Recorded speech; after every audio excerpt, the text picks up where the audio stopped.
XAGE stock analysis. This is for tomorrow and onward. In this very brief 1-minute video, I'm covering exactly how I'm going to play and how I'm going to trade longevity health holdings. So let's get right into it.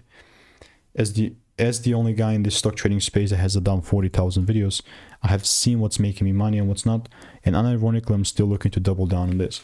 So I know it pumped up quite hard, but when I say double down, look, I'm trying to be kind of not nice here, and it's just not it. You know, it's not really a buy. Honestly, like when I'm looking at XAGE, I'm thinking, whoa, this thing is about to maybe still keep melting. Because, like, I mean, I know we had like a reverse split and whatnot and everything, but we failed to break through.